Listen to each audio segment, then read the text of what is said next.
Hello and welcome. This is on screen, off screen. Uh, we're just gonna get started. I think I'm gonna get started with mine. Okay. Juror number 2. Have you heard of this movie? Yes, I've seen it. Okay, I had not heard of this movie. Did not know it existed. Did not know anything about it. All I heard was this was Clint Eastwood's final film, and I was like, Clint Eastwood's final film, and I didn't know about it? That's kind of shocking. Isn't he like a big director? He's huge. And so I looked it up, and there was somebody saying that exact same thing. He's like, why is nobody talking about this? Why is the studio not pushing this as saying, like, this is Clint Eastwood's last movie? Come and see it. Why is it failing in the box office? Why are we not putting the marketing behind this? And I'm like, yeah, exactly. Why I are we actually not? didn't. I've seen the movie and I didn't know that it was going to be his last movie. Yeah, it's not confirmed, but there's a lot of evidence that says that this is his last one. I mean, he's old. Yeah. So, a juror of a high-profile murder trial finds himself struggling with a serious moral dilemma that could influence the verdict and potentially convict or free the accused killer. Yeah, that is the synopsis from IMDb.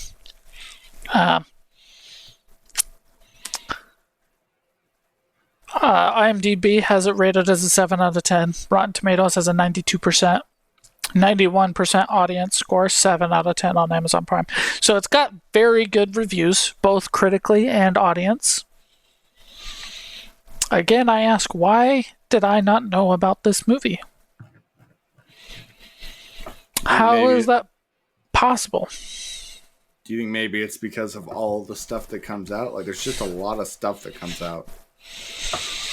Right, but you hear about big ones. Why is this not a big one? I don't know. It's got What a did good you actor think? in it. The main actor is good. I like the movie. I think it was wasn't like great, but it was good. Good movie.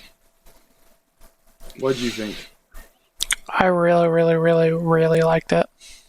Oh, okay, cool. I've decided I'm a sucker for a good courtroom drama, and that's what this is. It's a good courtroom drama. I love Suits. I love Lincoln Lawyer. I loved A Few Good Men. I love a good lawyer Courtroom show. drama. Courtroom drama. And this one was fantastic. Very well written, and the acting is really good. The acting's really good. The story's really good. The writing is fantastic.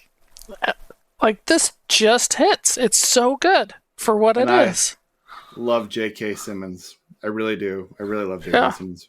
Me too. It was great seeing him in the show. I wish they would have used him a little bit differently, a little bit better. I thought after he was kicked out, he would come back still investigating, but he didn't. Interesting.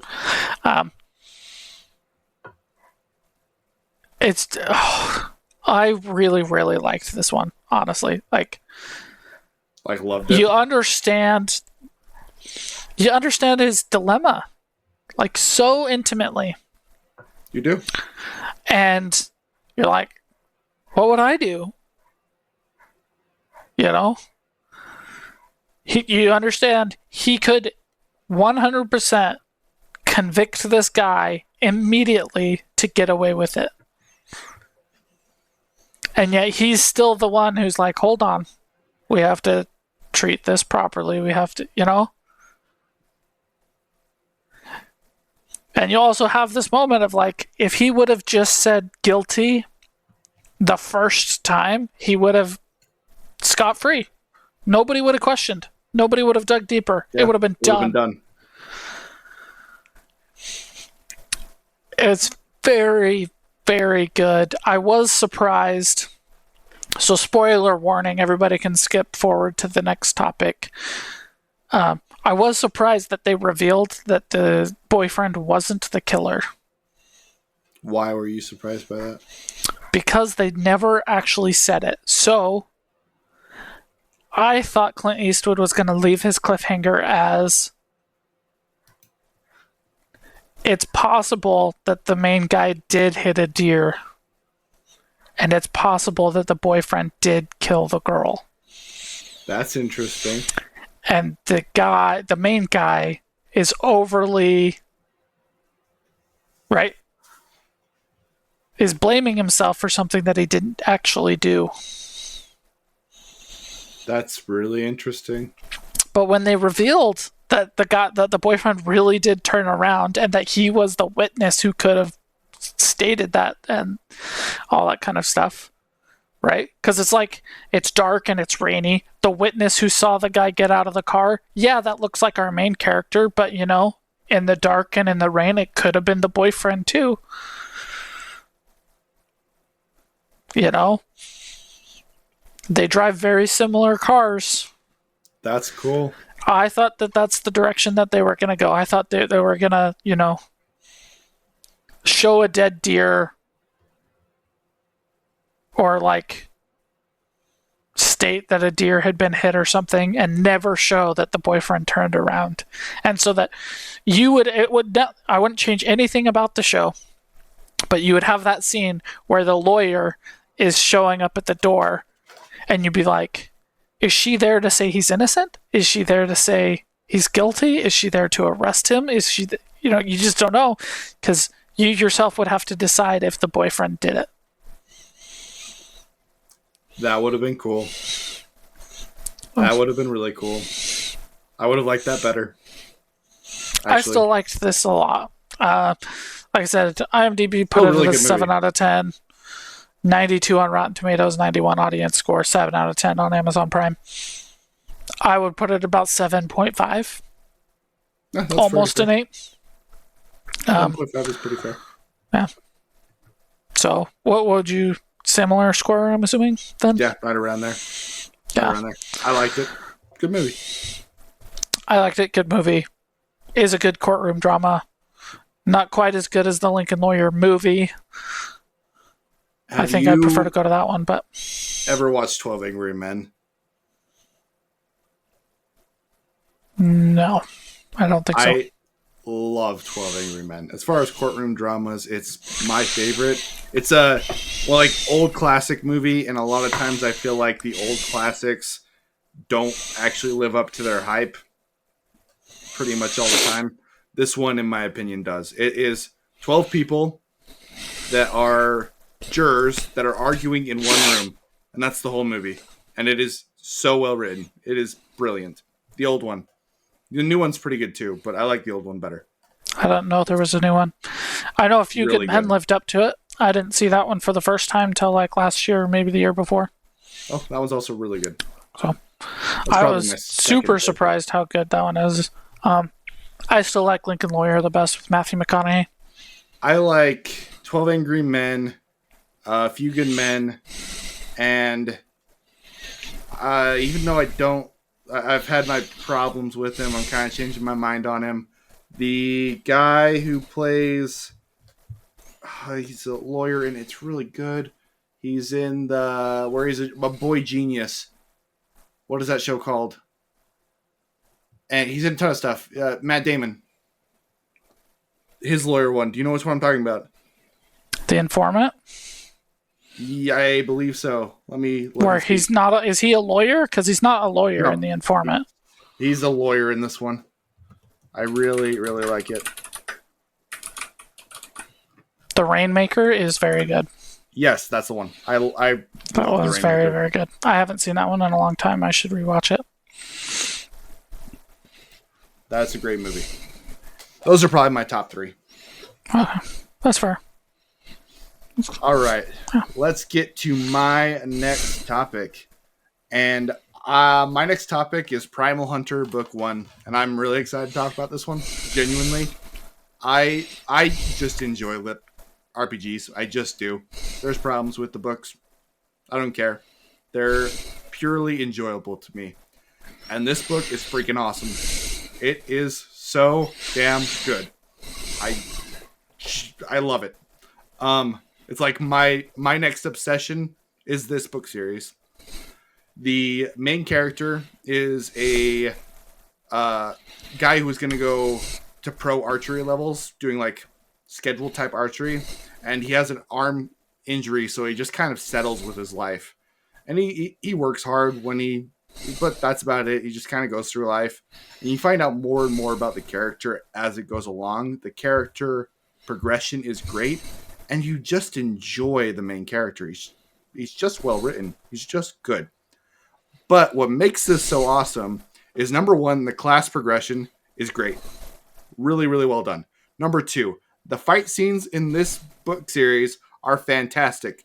They're like solo level the book. I freaking love them. They're so well done. And the side characters are really good. The stat progression makes you want to keep going. The way the character progresses is great. The fights are visceral and they're just fun. I'm obsessed. I love this book. And if I was recommending lit RPG to somebody who is newer to it, Dungeon Crawler Carl is still just the best one.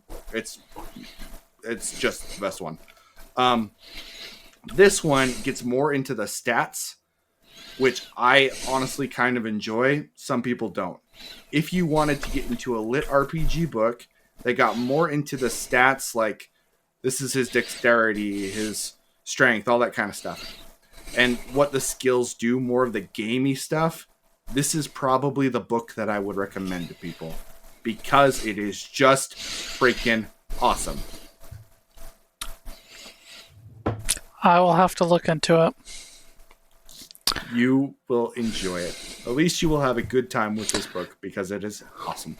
If it's just the next phase from Dungeon Crawler Carl, that's probably the good next step. That's probably a good second lit RPG for me. I think it would be, because Dungeon Crawler Carl is special because it's a lit RPG that can really make you feel things. Like, it has a lot of depth to it. This one feels a little bit more anime-y, where you have some emotional moments. You do have character development. The characters are all good. They're all enjoyable. But a lot of the anime-ness you watch because it's so badass, and the world is interesting enough to really draw you into this character that you love the progression of. That's this book. Completely. It's awesome. And there are 10 books in it, and I will tell you how it keeps going. But so far, I'm on book 3, and I started this on Sunday. I love it. It's a pretty dang good book. Yeah. Anyway, that is a short topic. Anybody who's interested in lit RPG, once you read Dungeon Crawler Carl, try this out. You will have a good time. You just will. It's great. All right, dude. What is your next one? All right, my last topic for today is John Wick Chapter 1. All right, let's get into it. I finally watched this one. I had never heard of John Wick until John Wick Chapter 3 or 4. I don't remember which one it was coming out. That was so big, I had finally heard about this existence. That is mind-blowing to me. But, yeah, I decided I'd finally watch it. Have you watched any of the others? Nope. Okay. The only thing I knew was that it was an action movie that Gun Nuts really liked. Yeah. And it has Keanu Reeves in it. That's all I knew going into this. So I finally watched it, and man, the start is so slow. Okay. So slow. Is that we were because talking last week? You were expecting a super action movie? No? Okay. No. We were talking last week about 2001: A Space Odyssey. Yeah. And how it takes 20 minutes for somebody to say a line of dialogue. Yeah. John Wick Chapter 1, it's 11 minutes. Really? Yeah. 11 minutes is just this guy and his dog and the video of his wife. And that's it. So it's not quite as excruciating as the most excruciating thing ever. but it's slow. And even after he does start talking, there's another period of like 6 minutes without a word being said because he's driving, and then he goes and does donuts, and then he's at a gas station, and then he pets his dog, and then he gets out of his car, and then he's putting gas in his car, and then some Germans show up playing. Like, the beginning of this movie is very slow. It just is. And it was honestly, I almost turned it off kind of bad.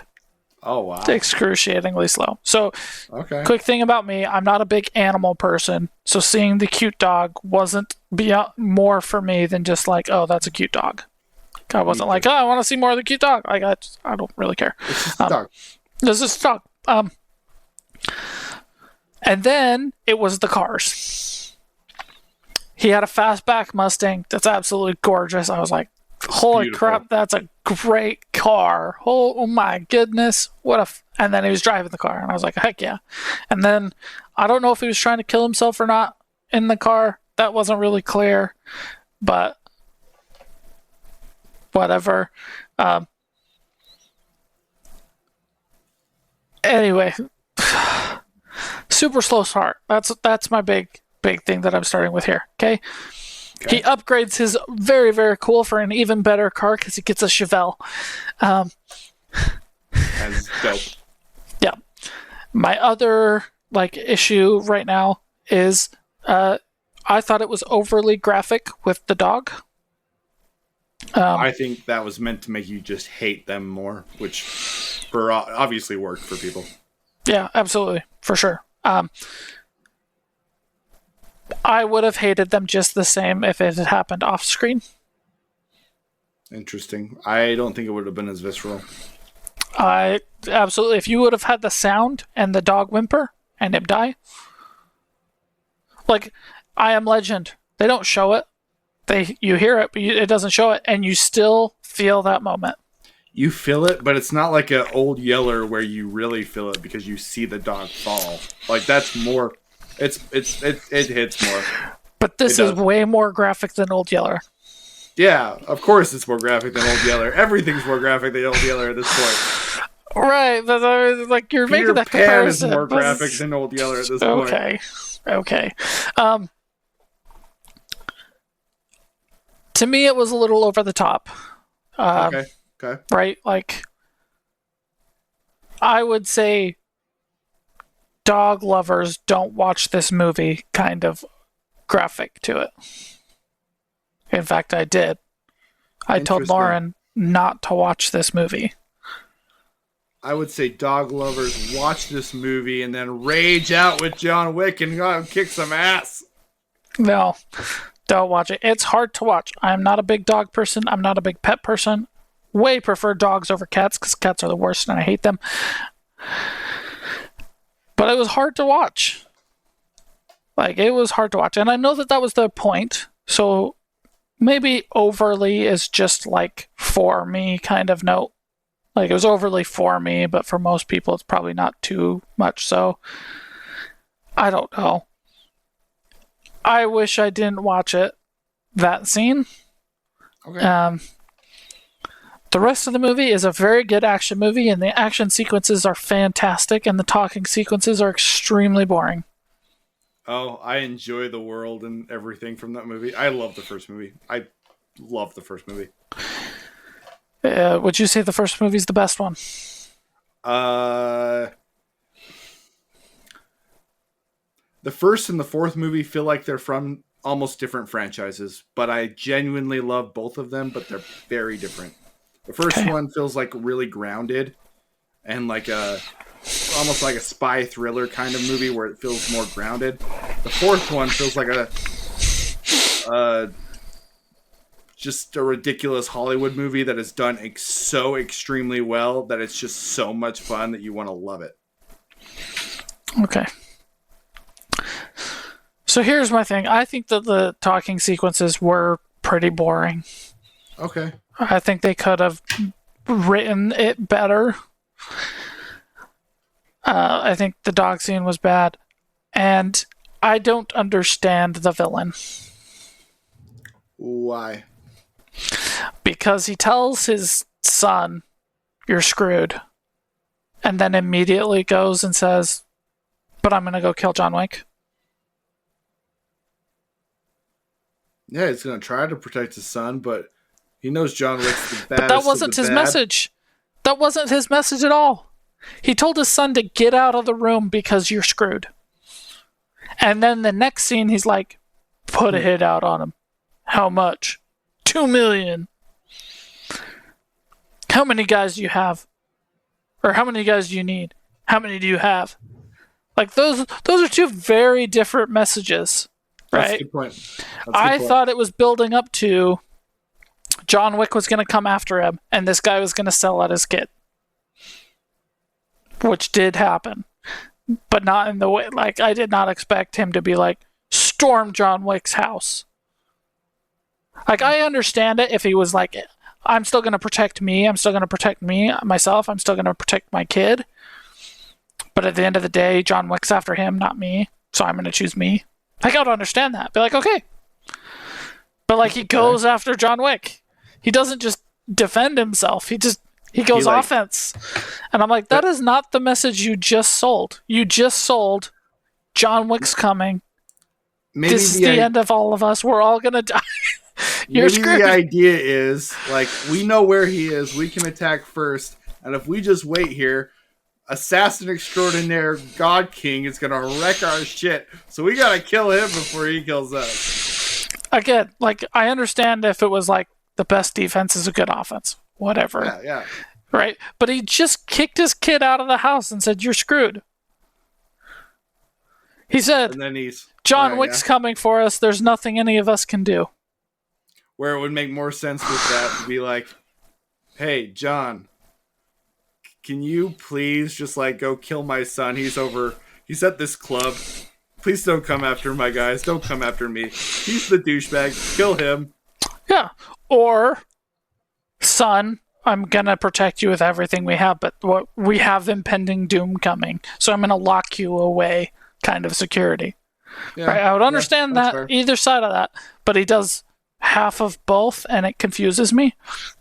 I also don't fully understand the sniper guy. Because they go to him and they're like, "Hey, would 2 million be enough to kill John Wick? I know it's personal for you." And he's like, "Consider it done." And then he defends John Wick. I didn't have a problem with that. Why? What is his motivation? I don't get it. They're friends. Or they were at one point. Tell me that. Doesn't it? I thought it did. It says it's personal and they used to work together, but like he commits to trying to kill John Wick. But then he uses his sniper to miss the shot to save his life. And then when John Wick gets captured and is going to get killed, he kills the, like... Again, it's not clearly enough communicated. A few little things that could have been sorted out. That I was like... Cleared up a little bit. So once they had established that he was going to defend John Wick, great. But it wasn't established it, and once it was established, he was killed. You're so like, what? What? Because it wasn't clear that he intentionally missed the shot. You only look at that in hindsight and be like, "Oh yeah, he definitely missed that shot on purpose." Interesting. So it may just be nitpicky thing. I don't feel like I was just expecting too much because I wasn't expecting anything, because the only ones I hear people talk about is 3 and 4. Or the franchise as a whole. 3 is my least favorite. But yeah, anyway. I wasn't really expecting a whole lot other than it being a good action movie, and it lived up to it. All of the action sequences are fantastic. I don't really agree with or understand the last one. Because it's John Wick, super badass killer guy, versus old man Yeah, that's a good point. And you're like, John Wick just killed a guy twice his size in this spa thing by punching him in the face and then shooting him. And here comes this old guy who's like, square him up, man to man. And he's like, okay. And then it's still a struggle of a fight. Come on. It's not like it ruins the movie, like it's fine, but it did make me go like, really? Really? This is the last fight of this movie? And the fight was well choreographed. I'm not saying there was a problem with the fight. It's just the idea that it was Hitman Extraordinaire John Wick versus Old Man. That's bad. Like, how well did the Mike Tyson Jake Paul fight go? You know? I know there's some problems with that series for sure, and mostly it is the action. The director was a stuntman, and so the action is really cool. The third movie, I really do not like the end of it, but it has one of the coolest fight scenes in anything ever. Like, it's ingrained on my mind on how freaking awesome it is. But Keanu Reeves went through serious training to be able to actually shoot correctly. And in the movie, he like flicks his wrist and the cartridge hits out of the gun and he puts a new one in. That is a technique that he decided to do on his own, and now they use it in professional speed shooting. He invented a technique that is used by professional speed shooters now that was invented in that movie. That is so cool. It is. Yeah, there are problems. There's problems with all four of them, but they're just awesome. They're just fun. That's totally fine. It's just, to me, it seems like this is whispered in the same breath as, like, you have James Bond, you have Jason Bourne, and you have John Wick.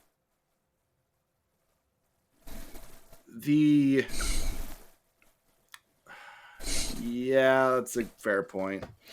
There's really great things about John Wick. Like, some of the lore that they created is really, really good. The action is fantastic. Set pieces are really good. Like, there's a lot of greatness there, but there is also plot holes and there's problems with character interactions, like we were saying. Yeah. So to me, right, like, John Wick has the action scenes. Yeah. And depending on the movie, James Bond has the writing. Yeah. And Jason Bourne is just the better of them because it has both. I disagree with that, but that's okay. Yeah, but you're coming around to Matt Damon, so you're going to watch it again, and you're going to be like, gosh, dang it, Josh is right. You're got good action, and it's got good writing. Shit. And the shaky cam stuff in that movie is terrible. It's horrible. It's not horrible. It is horrible. Okay. In terms of shaky cam, there's definitely a lot worse. There are worse, but it doesn't mean that it's not horrible, because it's horrible. It's not great. They shouldn't have done it. But the action scenes are still good. The chase scenes are still good. The writing is still good. I'm going to rejudge the writing because I do think I was judging a little bit on the actor that I am coming around on. The actions and the chase scenes are all going to go downhill some because they all have shaky cam, and it is terrible. Not all of them do. I admit that some of them do. I think most of the chase scenes do. But it's not all of the time. And it's not jarring. Like, in one of my episodes a long time ago, I was talking about the treasure hunt show. What was that called? The one that I was making fun of for the terrible puzzle? National Treasure? No. I don't remember what you're It was a show. The show. It's a teen drama show. Oh, treasure hunting. Yes. Something. No. What was that show called? Outer Banks. Yes. So Outer Banks does this thing where it goes from completely steady cam to the guy actually like running after the actors. Because they didn't have a budget to put it on rails. That's really what it looks like, and it's jarring and it's terrible. Jason Bourne isn't that way. Yeah, it just Right. looks like So somebody it's- was like, "Hey, shaky cam is cool right now." You're right. That's absolutely what it did. Yeah, It's they absolutely terrible. did it. They 100% Oh. intentionally used shaky cam to get away with certain Problems with the problems with the choreography. action. Yeah. Yeah, it's just, Yeah, I don't- but that was a common thing of the time. It's not like it's the only movie to do it, and it's not like it was, like I said, jarring. Like, it fits the tone of the show. I think you're overly harsh on it. I think I'm underly harsh on it. There's a medium between us, and that's probably the truth. And, yeah. So Yeah, what would your pick be out of the three, then? If those are the three... the best James Bond let's movies do... are the best. Okay. What if I throw Mission Impossible in there? Oh, that's hard. John Wick, Mission Impossible, Jason Bourne. The best James. Are we still adding James Bond? Yeah. The All best four James of them. Bond movies are still the best. Okay, so But what's that's the best also James kind Bond of not movie? fair because there's so many of them, so you have more chances for the sucky ones that you can just filter out, which there are some sucky ones. Okay, so two questions. License to Kill is my favorite one. It is not most people's, but it is my favorite. Okay, so two questions. Yeah. My first question is, of the four characters, John Wick, James Bond, Jason Bourne, Tom Cruise's character, I want to say Edwin, but that's not it. Which one are you most terrified of? Oh, that's a good question. John Wick. John Wick is the one I'm most terrified of. Interesting. He'd kill me and then like feed me to a new dog of his, murder me 10 times over. Yeah. Okay. What about you? I'm most terrified of Jason Bourne. Okay. Because the other three would have it over quick. Interesting. Jason Bourne would say, "I'm going to ruin your life," not "I'm going to kill you."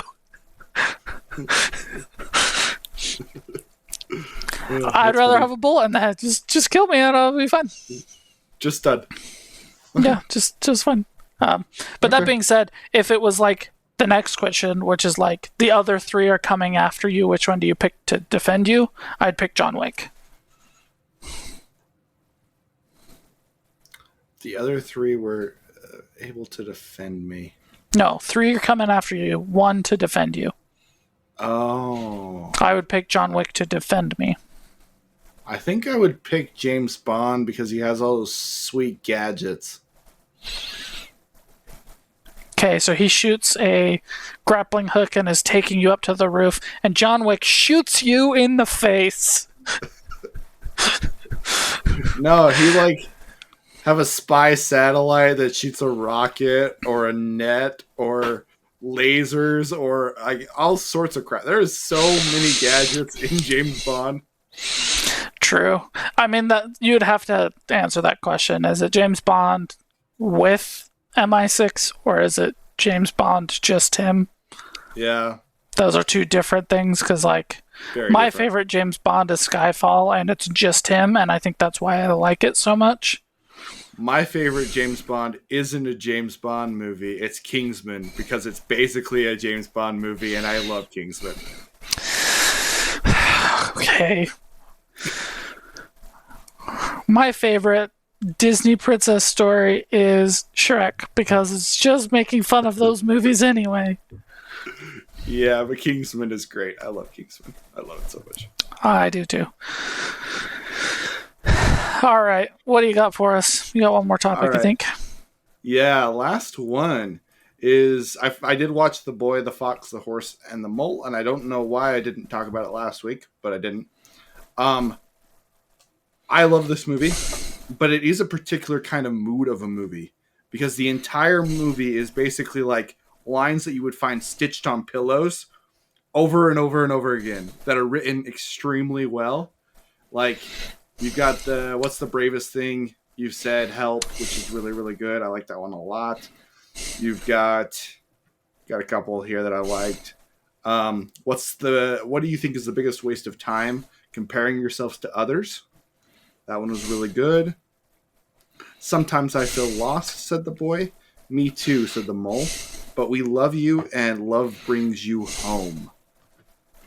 That was really good. There was the one that I sent you that was my favorite that I actually didn't write down. I don't know why I didn't write it down. Being kind to yourself is one of the greatest kindnesses. What do you want to be when you grow up? Kind, said the boy. There's just a lot of little things like that that are really good. Like, absolutely excellent. At the beginning of the movie, I feel like these phrases line up and there's enough room in the middle between the phrases that it feels like the movie flows better. When you get towards the middle of the movie and you have that great line of what's the bravest thing you've ever said, help, you have the one that I really liked before that for some reason I'm not remembering, and you have something right after that, but it doesn't feel like they actually intertwine. It's just like pillow therapy phrase, pillow therapy phrase, pillow therapy phrase, without any kind of connection. And all of the phrases are really good, but the movie kind of feels a little choppy when you think about it because you just have phrase, phrase, phrase, phrase, phrase. Even though it's really good.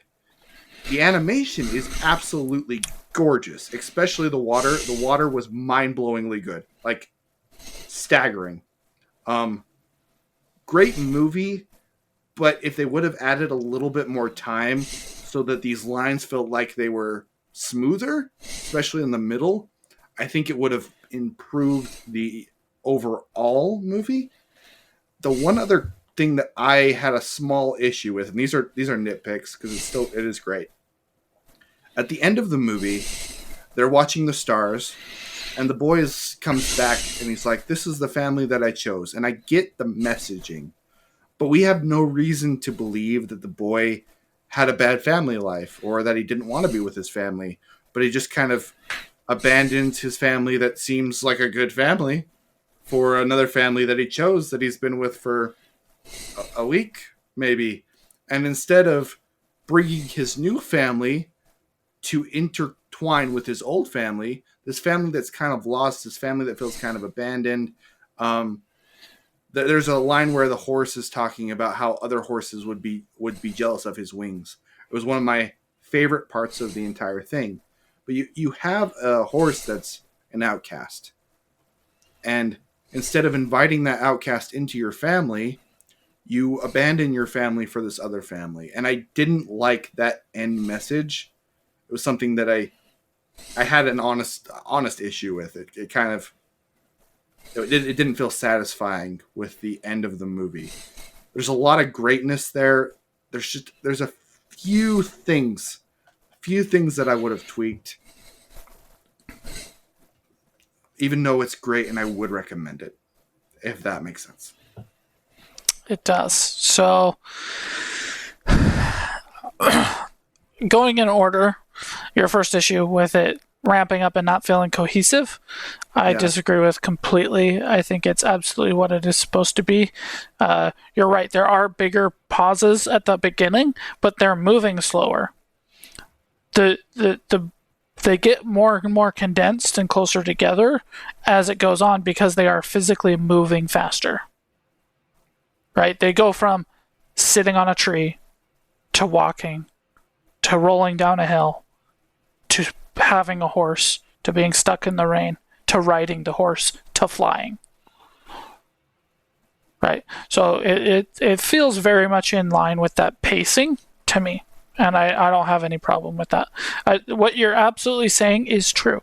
But to me, just thinking of it as that's the pacing of the story, and that's the pacing of how they're going, and it's an animated children's book.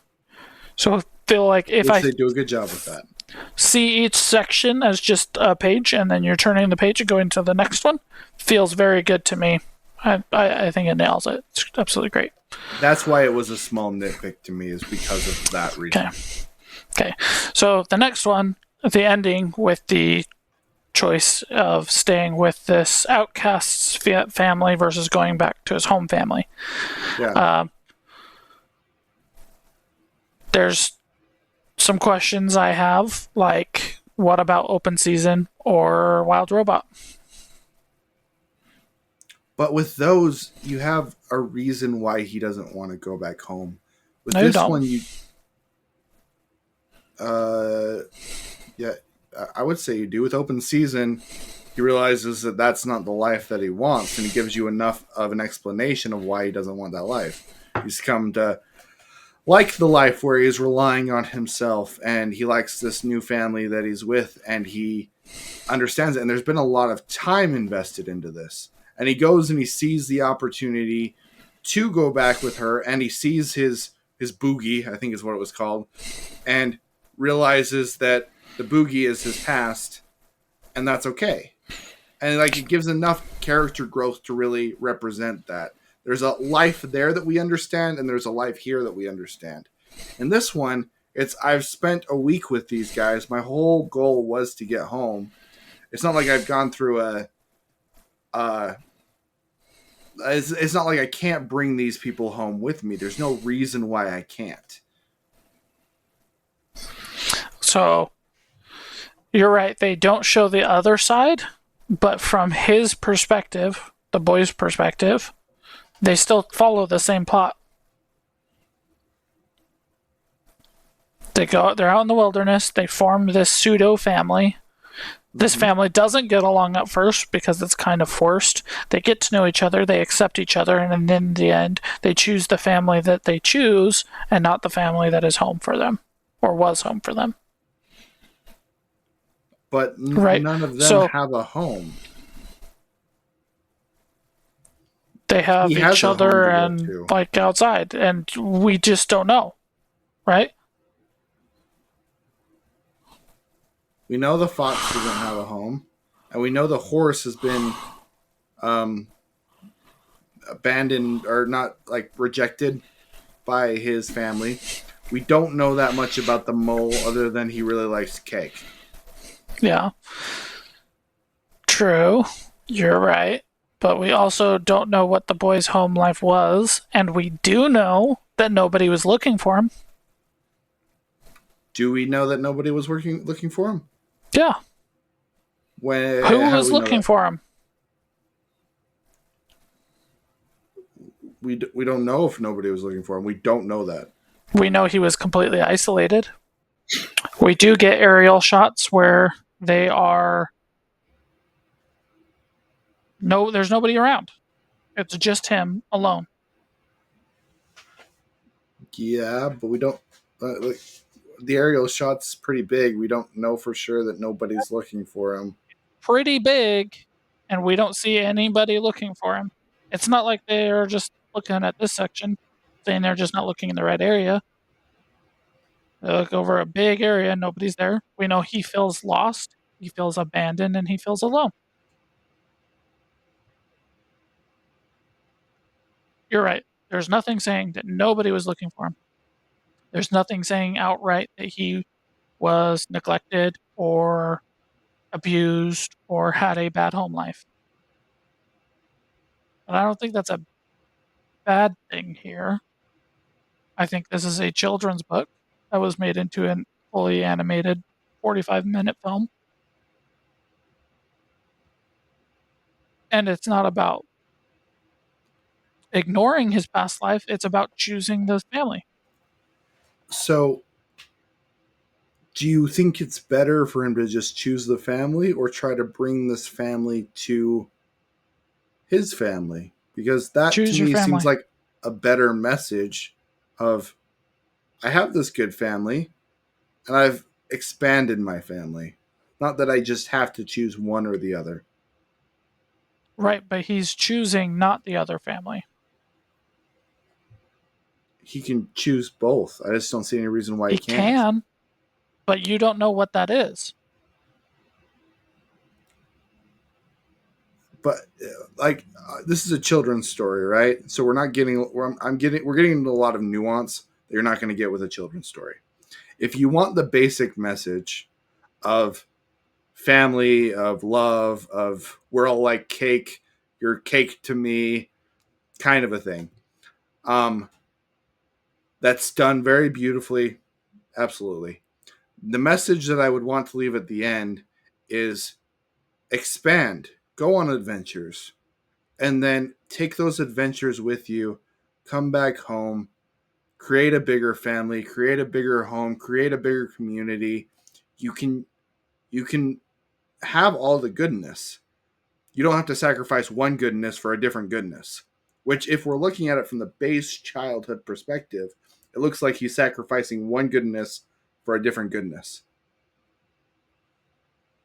Yeah, yes.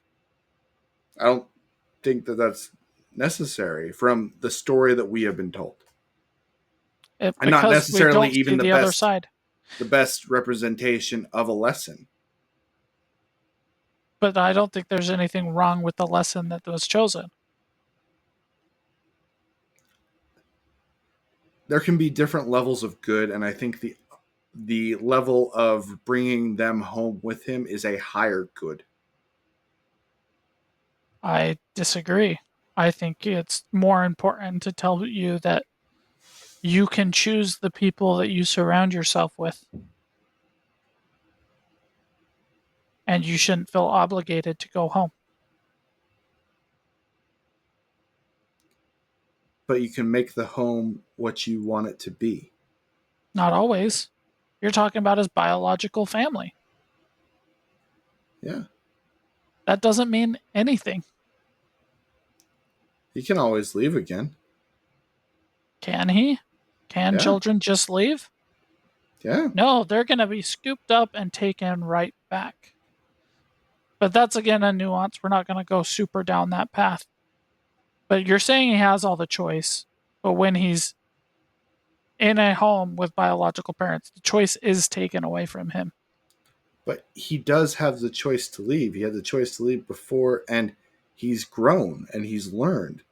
And he And now has his he's friends there. choosing And his he's friends. choosing to avoid the issue, avoid the connection, avoid talking to his parents, avoid any of that, just avoid the conflict That's sometimes better. and just go to the family. I don't think teaching kids to avoid conflict is the best message for kids That's not what it is because there's no conflict.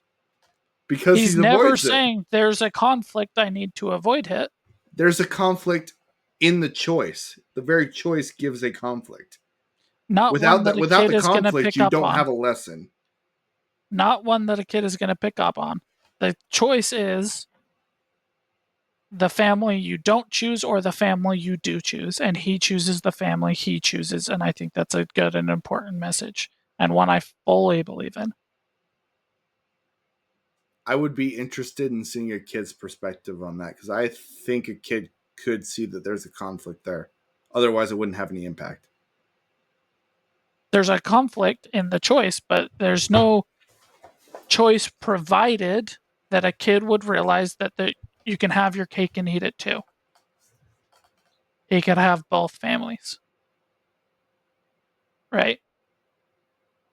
The choice is presented: your biological family or your chosen family. Those are your only two But choices. if we're taking it from a kid's point of view, there, I literally did this when I was watching the show. I looked at it and I was like, I'm a little boy, and I see my family is right there, and there's all these rules and structures in what I have to go right there. Or I can just be under the night sky with my friends and my new family and be free. I'm just going to avoid that conversation, and I'm going to stay here. I could bring my new family in with me, which there's conflict there. But if I go really, really simple, I'm just avoiding my parents are telling me to do all this stuff. I'm going to avoid that, and I'm going to stay out here in the wilderness and hang out with my buddies. Go ahead. Again, your family. But isn't that how a kid would take it? You're putting Yeah, yourself but in that child's shoes. your personal family. Your family.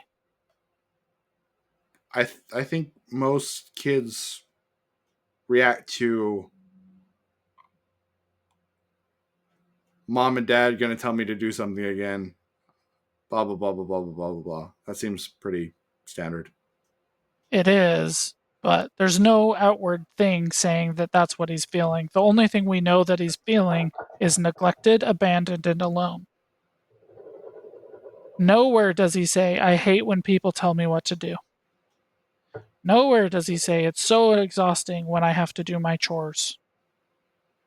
The only thing that he expresses is that he feels abandoned, neglected, and alone. Now, this is going to be a very personal moment for me, people, but in my psychology class, as a 24-year-old adult, I started crying in class because my teacher was explaining neglect, and that even though neglect isn't a physical thing, it is still a type of abuse. So whether or not whatever that home life is actually like, I don't know. And there's definitely levels to it. But the important thing is that he feels neglected, isn't it? The parents might actually love him and care for him. I can say that about my life. My parents do love and care for me. But I was neglected. I felt neglected, and that's the important part of that aspect.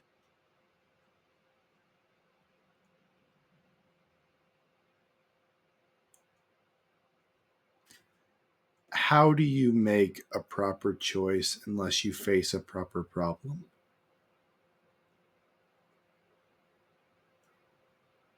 With information, He doesn't have the information. He hasn't gone back home. he knows what his life was before the home, before he went missing. He has more information than we do as viewers. So, in your situation, you go and you learn and you understand neglect. When you go home, that home has become a different place. It just has. Yeah. When he would go home, the home that he would go to has become a different place because he is a different person and he interacts with that home differently. He's not interacting with the home, he's avoiding the home. He is avoiding He's Okay. avoiding the good, Time he's out. avoiding the bad, Time out. he's avoiding all of it. Time out. Yeah. Time out. Is it the same situation if a girl is abused and she leaves?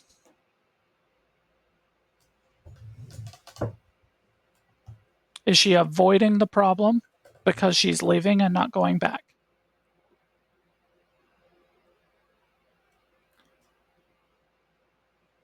Because she's not facing the guy and she's just leaving. Is she avoiding the problem or is she dealing with it? Both could happen. She could just be avoiding it. Absolutely. And she could be going to a different space to deal with it. Both of those happen in that situation. It can happen, but I think we should both agree that the right thing to do is leave in that situation.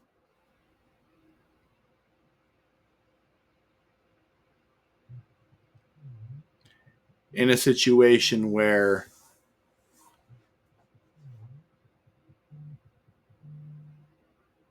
If your significant other is abusing you, you should leave. yes, you should leave.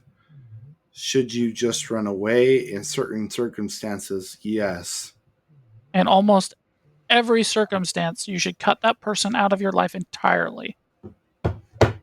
They're interested in controlling you, and the more power you give to them by staying in their life gives them that power to control you. You should absolutely get away. And so, for me, it seems like this physical type of abuse, you see it and you say, I can see that, and getting away from it is good. But because you can't see neglect, you should face it. You should be forced. You should go back into that situation. Or in your what you're proposing is that he actually brings his chosen family into that situation.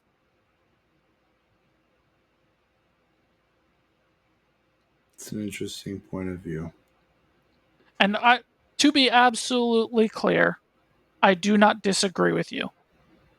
There is nothing that outwardly says that he cannot have his cake and eat it too. There's nothing that outwardly says he can't just bring this new family into his existing family. His existing family, his biological family, could absolutely be a good, loving home that he just got lost from. And he could have all that together. Yes.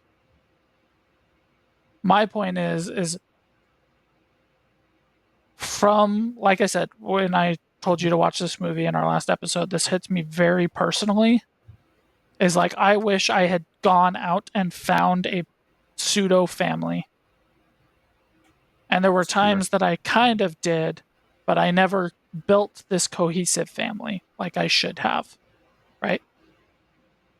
And I think that's the message of this thing, is to go out and find your outcasts and find your group. You know, they always say, hey, you're going to find your crowd in high school. You're going to find your people. You're going to find your family. You're going to find your friends there. From someone who didn't. From someone who felt like his childhood friends kind of just outgrew him. His home life didn't really care about him and everything. That would have been a very strong, important message for me to see and could have changed my life for the better. So I can see what you're saying. I absolutely can. And I agree with it. I'm just saying what actually happened is not necessarily a bad thing either. Right? It, to me, if they had ended it your way, it would have been equally as good. There's not a Interesting. more better option like you're saying. It's just, Two this is the different message lessons that in they different ways. showed. Yeah, this is the lesson that they showed, and I don't think it's a bad or lesser good lesson that they displayed. It was just a different one, which is still good.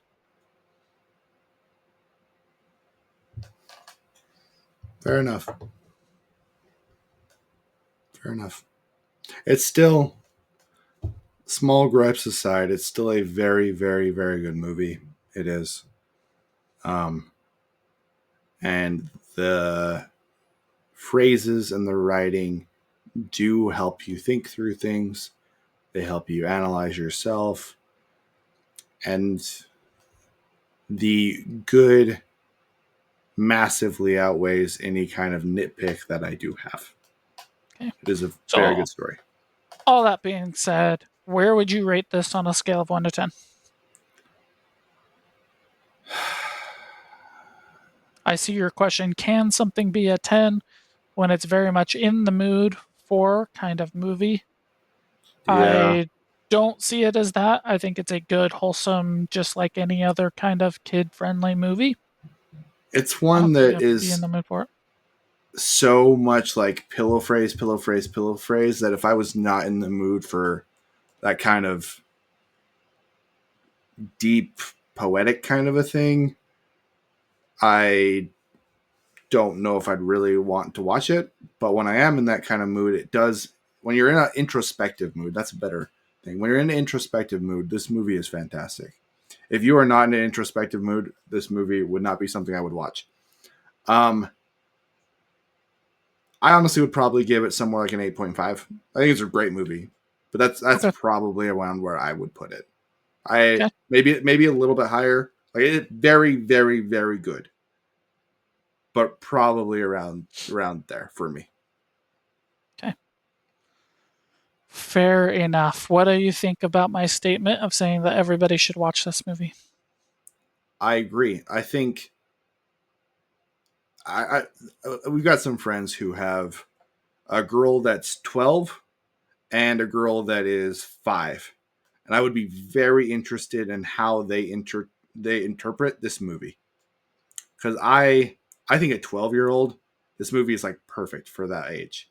It's very inspiring. I feel like you can get the messages, um, and like that's the moment where you are going out and you're trying to find your friend group and you're trying to expand. And I think could be perfect for her. And I want to watch this with them and just see what they think. It's very But interesting. If you do otherwise, that, let me know. I 'Cause will. I I'm will. also very, very curious. I do think everyone should watch this. Just be in the mood where you're really wanting to think about yourself, where you want to go in your life. That be in that kind of mood. I think you'll get more out of this movie if you are in that mind frame. I again will disagree with that on a little bit of a point because I really, really do think of this as like a children's book, like a picture book, where it is just like one liner, one liner, one liner, one liner. But a lot of those type of books are just for fun. Like they're just fun little stories. And this one I feel like is much more than just a fun story, particularly once you get past the first little section where you do have more of a flowing story and it becomes more of a here's a little philosophy, here's a little philosophy, here's a little philosophy instead of here's the story of this boy and this mole and there's philosophy intertwined. Does that does that track? It does, but at the same time, like literally like children's books, like those ones that really hit home, that are really powerful messages. Um, I wish I remember what it was. I feel like a lot of the children's book, like if you give a mouse a cookie, you have all of the build up and then you have the lesson at the very end. So it's a little Yes, bit different that way because you're not having, uh, particularly at the beginning, the flow a little bit of story lesson, flow a little bit of story lesson, flow a little bit of story lesson. okay, It's but like, what about Love You Forever? I do not know what that one is. That one's a lot of people's favorite children's books. I would say that that's one that everyone should have in their home. But that's what it is. It's just one liner after one liner after one liner, creating a cohesive story, just like the boy, the mole, the fox, and the horse. I Sorry, the guess you boy. do have things like I love you when you're angry, and the child is like, "What about this? Would you love me then? I'll love you then. What about this? Would you love me then? I'll love you then." That's a little bit more like this. That's Yeah. fair. Um, with that, there's still it's still more like the beginning of the story where you have a little bit of a ebb and flow with a conversation back and forth instead of just a lesson, lesson, lesson, lesson, lesson. That there's still the overarching plot of the boy trying to find home. That's true. And you still have that in between, and it still changes pace, which was one of your issues before. Yeah, Right? Like but I genuinely think go into it thinking this is a children's picture book and it won't disappoint at all. I still think I would have some issue with the middle where it feels like phrase, phrase, phrase, phrase, phrase instead of phrase, reaction to that phrase, reaction to that phrase. Because that's a better script. Like that's a better story. Um it flows better. Which really they didn't need to add a whole lot. Like this is a small nitpick because I genuinely think that this movie they could have expanded it a lot with 5 more minutes of dialogue. Literally, that's it. 5 minutes where it just felt like lesson, reaction to that lesson instead of lesson, different lesson that's not connected to that lesson, different lesson that's not connected to that lesson, even though all of those lessons are very good lessons. But all of them are ultimately building towards finding a home and a family. They're It all doesn't about feel that. like they're all finding a home and a family. They're just lessons that have been added in. They're all about accepting each other and building a family. They're all about that. Every single one.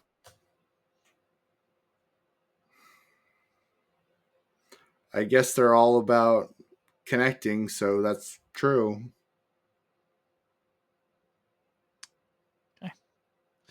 Yeah. Anyway, Anyway, this is like nitpicky stuff. Still a great movie. Still very happy I watched it. 10 Um, out of 10, absolutely. Not a 10 out of 10 10 for out of 10. me, even 10 out of though 10. very, very, very good. And it is something that I would recommend to everyone to at least try. Because I do think I think even if you don't like some of these problems that I did notice in the plotting and problems with the movie, I still think you'll come away with something from it. That's why I would recommend it to people, is because I think there is something in this movie that will inspire you, because there is so many like lesson. One of those lessons is going to hit. Like I'm annoyed that I can't remember it, but the one right before the one you love, I loved, where the fox is talking about how he felt like nobody really cared and he wasn't interesting. But he and the horse responds that he is. It's Yeah, really that's one of my it's a favorites too. great lesson. Yeah. Absolutely wonderful. Really Well, we hit love him me. anyway. Really thought about it. And I think that anybody is going to have one of these that hits. And if just one of them hits and you think about it and it really influences you, the whole movie is worth watching. Okay, fair enough. That is My my my thoughts favorite, for on. the record, is the first one with the fox when Which one he's was that? stuck in the trap. Oh, really? Yeah, Okay. that's my favorite. Yeah. That My was really second good. favorite is the one with the fox where they're traveling along and they're like, the fox doesn't really say much. And the horse says, but we love having him around anyway. And then the fox says, it's because I don't feel like I have anything interesting to say. That's my second favorite. But my I favorite love that is one. the fox in the trap. Hmm. That one's really good too. Yeah, Yeah, there's a lot of really, really, really great stuff in this movie. A lot. A lot. absolutely. Well, guys, I think that was our episode. Thanks for watching. We love y'all. We're grateful for you. Um, like, subscribe, all that good stuff. And honestly, make this week a great week. You guys deserve it. You deserve the best. Appreciate you. See ya. Bye. Bye.